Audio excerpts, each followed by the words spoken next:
All right, what is going on, everybody? Welcome back to another day of SaberSim's DFS office hours. Today is Friday, October 3rd of 2025. Looking ahead here, not a ton going on today. We had some trucks get going for NASCAR. I believe there was a little bit of soccer earlier today, some League of Legends, but no baseball today, no WNBA today, and then college football we do have some college football later this afternoon, and then a full college football main slate tomorrow, and then NFL on Sunday. So should pick up getting into the weekend here. But for those of you who are new, welcome. My name is Andrew, one of the coaches over here at SaberSim. This is a show where we go over how to use the SaberSim app, answer any and all DFS related questions. Get your questions in one of three ways here. First off, send us an email, support@sabersim.com. Second, post it live in the YouTube chat.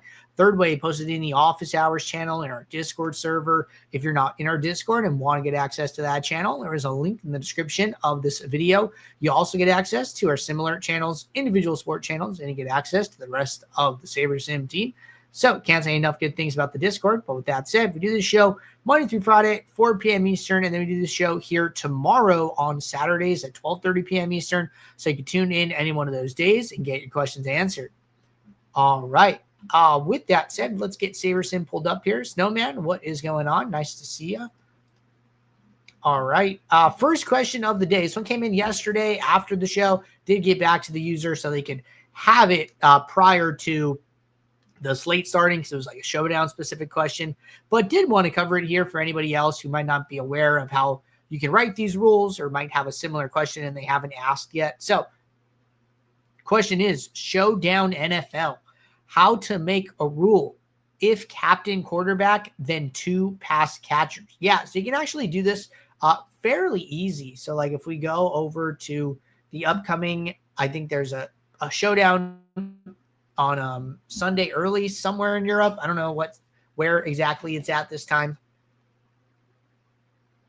All right, so we come in here, getting ready for the showdown. We go to rules, add new rule. We go to group, automatic. Okay, we go to change use to if at least one group by team, position captain, only check the quarterback spot, then use at least two. I'm going to move myself over here. So if at least one team quarterback who's a captain, then use at least two on the same team who are flex. And then I'm only going to choose, we're going to identify pass catchers as wide receivers and tight ends only for this example here. So I've written a rule. This will automatically work for both teams. I could actually see that, where if I go to manual, it's going to save two different versions of this rule, basically one for the Vikings and then one for the Browns. I don't need to go in and do like a manual rule and, pick Carson Wentz, and then on the other side, pick like his pass catchers like Jefferson, Addison, etc. The builder will automatically do that for me. So like, watch, if I save this as manual, and then I click this drop down, I open this rule up. So it's saying if at least Dylan Gabriel captain, then use at least two, and then it goes and grabs all the tight ends, Njoku, Fannin. It's grabbing receivers, Judy. I don't even know who their other receivers are. I don't know if it's like Thrash or Whiteheart or Corley or whatever, but it looks like we're getting everyone we want within that rule. And then it's doing the same thing for the Vikings as well, automatically, right? So rather than you having to sit here, click in, 18 different players, right? You don't need to do that. It's automatically doing it for you. So you'll be all set there. But good rule to go over, good functionality to be aware of for any type of rules that you're considering like that, if then type rules. All right, next question. Could you possibly demonstrate a build where you would incorporate projection and ownership filters? Yeah, totally. So let's go back to the Sunday main slate. I don't think our lineup pool is actually going to matter for the sake of the demo. So I did run a build right before we got started. I ran a 5,000 lineup build. We work in like percentages with this type of stuff. Okay, so we'll cover it. So regardless of whether this is, 500, 5,000, normally, right, the idea between cutting out some of the lineups either via projection or either via ownership is to just kind of trim some lineups that we might not want to consider out of our pool to begin with, right? So common one I always talk about is like lower projected lineups, you know, their ROI or their EV or their, you know, viability is very, very impacted by the ownership projections being accurate, right? Because the builder thinks like, hey, whatever the ownership is whatever the ownership is, right? But we know that the ownership can vary, right? It's not always going to be exactly what we predict. So we want to be careful playing some of the lower projected lineups where their ROI or the expected value of the lineups might be fragile, where like if we have small differences in ownership, maybe the lineup isn't as viable as we thought it was previously, right? So just trying to get rid of like some of the lowest projected lineups so we don't have to even consider them is like something we've discussed here. So what I would do, right, is I would get rid of these from my pool. Reason I do it from my pool is because if I have multiple groups, right, they're all individually pulling lineups from this pool section, okay? They're grabbing the lineups and they're bringing it into each group. Now, if I only filter from a group, it's going to remove those lineups from consideration within that group, but then the lineups will still be able to be considered for other groups, right? So if we get rid of it on the pool level, then those lineups aren't available for any group to grab from, okay? So normally, right, what we talked about is turning on a filter, show lineups with projection greater than X, right? In this example, we're using 128, right? Now, what we're trying to do here is just I recommend like trying to filter out 10 to 20% of like the lowest lineups or lowest projected or highest owned or whatever, you know, logic you're going with here, right? So I filter this out. For 5,000, it would be between 500 and 1,000 lineups. For 500 lineups, it would be between 50 and 100 lineups, right? You just want to see that 10 to 20% decrease, right? So here, this number, this 128 number, gets me right about at 20%. Okay, if this were a 500 pool, you know, you'd be looking for your pool to have about 400 and your trash to have about 100, right? So that's like the main difference. If you're gonna use more than one filter at a time, I would recommend setting them up individually and then putting them on together. So like now I'm going to do an ownership one where I say show lineups with ownership less than X. And I don't know, I'm going to make up a number like 175. I'm going to rename it, call this sum own, save, projection. Actually, let's turn this off. We're not ready for that.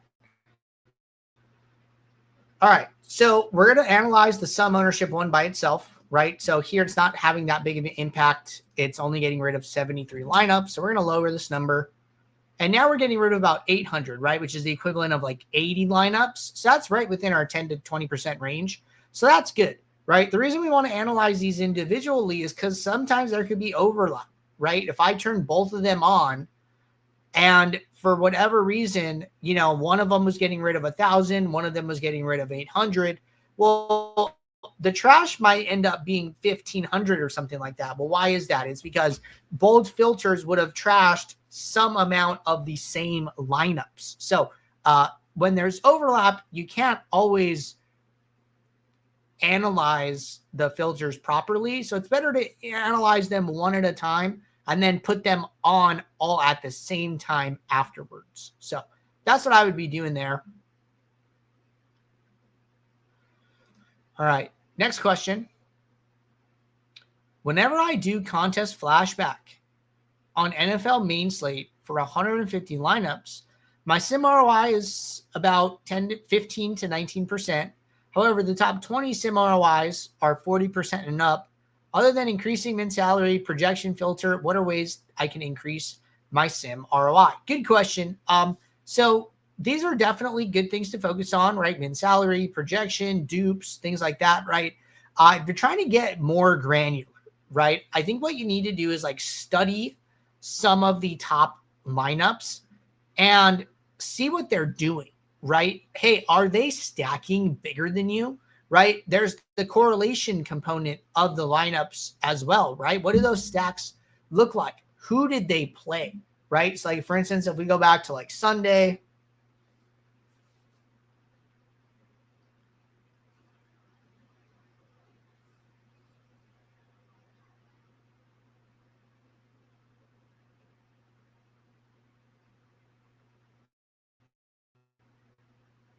and then we are going to go to just a decent sized contest. I don't want to look at anything too large.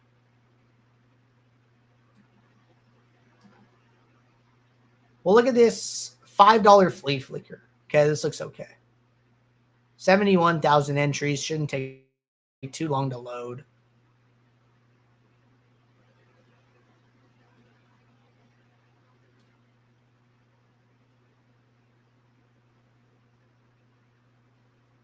And we're just waiting for the lineups to pull in here.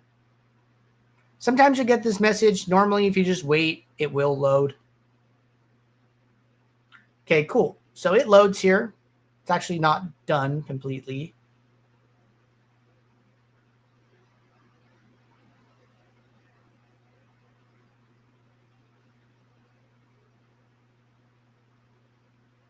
Wait.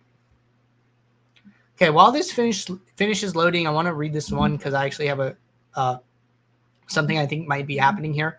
Tried entering a CSV and got the message, failed to validate field entries list schema, failed to validate field lineup list schema, value for field ID does not match reg. Never mind on my CSV issue. I think there are 3 places you can get CSV, thinking it's the correct one.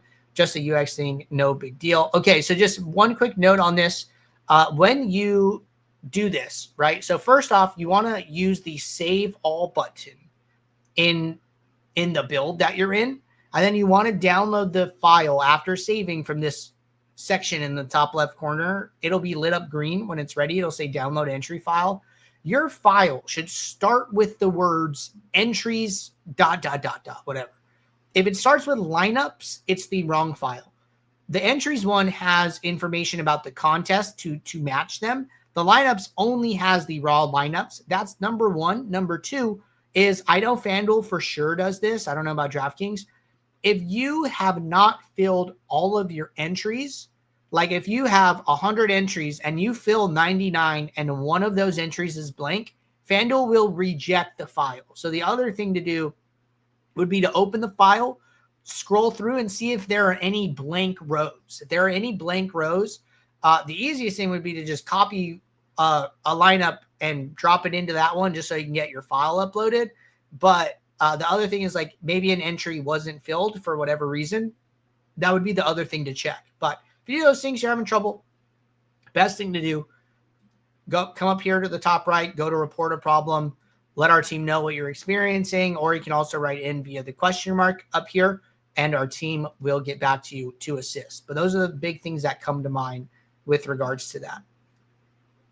All right, back to this question about flashback ROI. All right, so like, say you come in here, right, and these have finally loaded.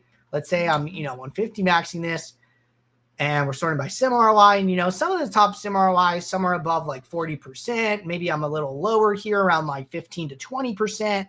And I'm like, you know what? I'm using a lot of salary. My average score is like pretty good. What am I doing wrong, and how can I get better, right? What I think you need to do in that scenario is like come up here to the top people and like really get granular with their lineups and comparing them to yours, right? It's like, I'm going to look at Papagate's known like pro. Okay, we filter for him. It's going to show only his lineups. So what I would probably do is start with like their stacking, right? Okay, what kind of stacks are they running? Okay, look, their top 3 out of their top 4 stack exposures are a QB plus at least 2 players from the same game, right? QB plus 2 with their bring back, QB plus 2, some QB plus 1s, and then QB plus 3s, right? And then if we go even lower, there's a lot of players, at least 2 from a game, at least, or 3 from a game, 4 from a game.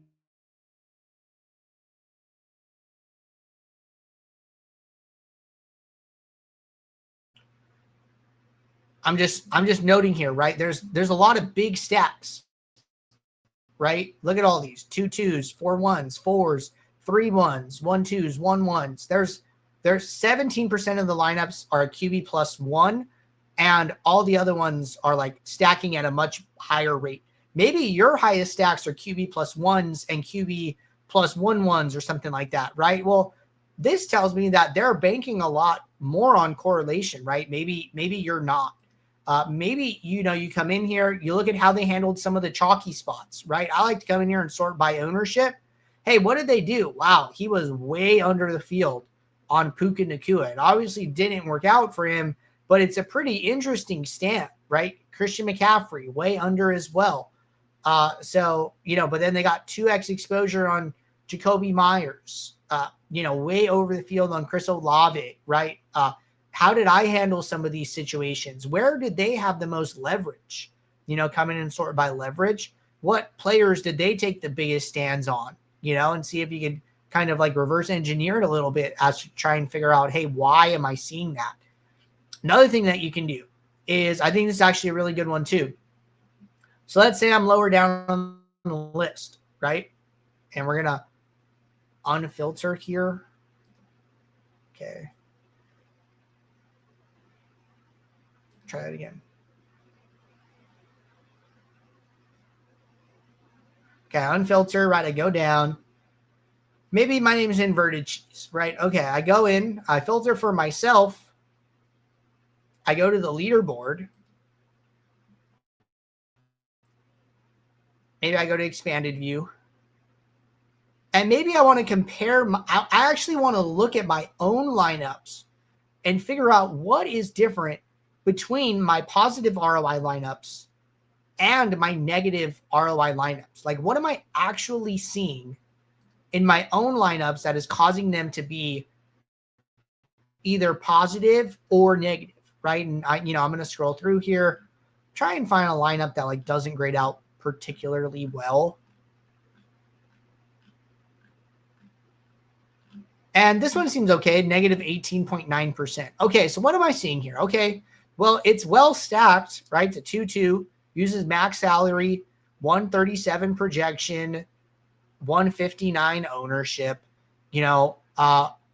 has like Hampton, McCaffrey, Puka, has like a lot of the chalky plays here. Okay. Maybe I go and compare it to like a lineup that did really well. Okay. So then, okay, maybe I just compare it to this top one, right? All right. So this one's positive 16.9. So kind of like the opposite, right? Negative 18 on the bottom, positive 16 on top. The biggest thing that I see between these two, they both use max salary. This is actually a QB plus 0, which is super interesting, right? Now this is like not even a stacked lineup. The biggest thing I see is that this bottom one is projected 7 points lower than the top one is. So like, even though this one has more correlation components, it's just not projecting well enough to outdo the correlation and other components of like low owned pieces aren't good enough to outweigh the low projection in this instance, right? But like this, 144 is just almost just better to play in this regard, right? Like that would like almost be my takeaway from looking at this, right? Like you're trying to make it make sense, is what I'm trying to do. Like the builder's not going to tell you why it's negative ROI. You kind of have to dig a little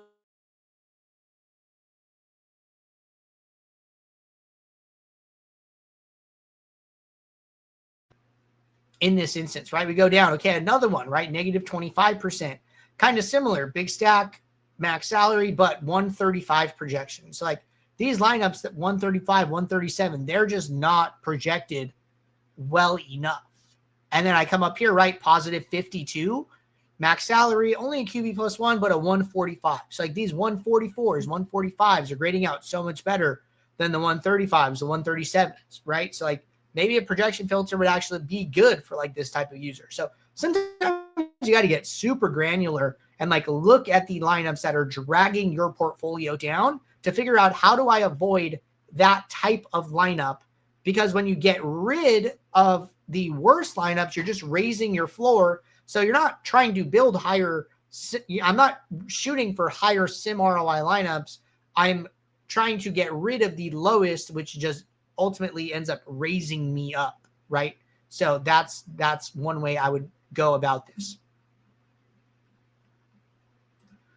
All right, next question. How do I get less running backs and tight ends in the same lineup MME? So you could set a rule like this, right? I could go in. I got to go back to a build.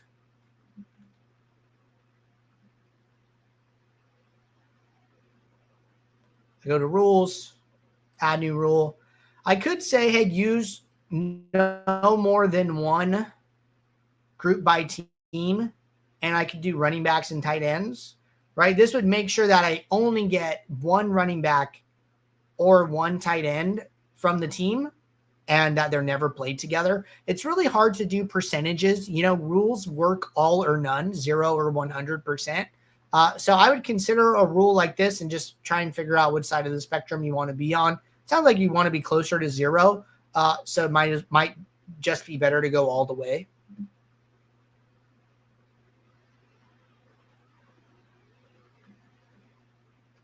Okay, this is Jimmy from the question with the ROI. So we talked about getting more granular. So that's for sure good.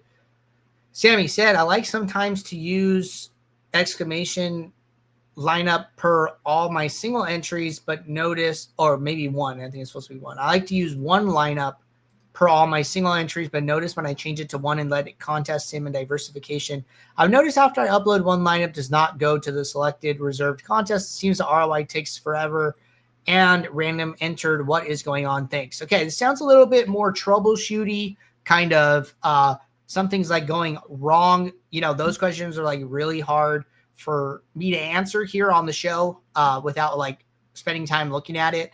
Reporting a problem is the best option. Information about like session and logs and things like that, all kind of technical stuff goes to our team. They can dissect it, analyze it, and get back to you with like a good response. So they can also show you like best practices as well. So I would do that, but I'm unfortunately not going to be able to help you out too much here. All right, Nick said, does SaberSim sim the NCAA football and NFL slates to come up with the projections? If not, where are the projections calculated on your end? So the answer is yes. We do run play-by-play sims for both sports. Our models are different, but we have the same team of data scientists who run them. And so I think there's, some similarities in some of the construction and things like that and some of the logic that goes in. But yes, we are simming them. We do understand Vegas lines and we take those into account. And, we use those things to try and help make our model better and more accurate because those, markets with lots of money coming in on them are not to be ignored. And, there's sharp money there. So we try and take into account as much viable, good information as we can to put out the best projections possible. But yes, we are simming those and they are coming completely in-house. All right. I think we are all set here. Appreciate you guys tuning in. I'll be back early tomorrow, 12:30 p.m. Eastern for our next show. So until then, everybody, take care. Good luck. Thanks. Bye.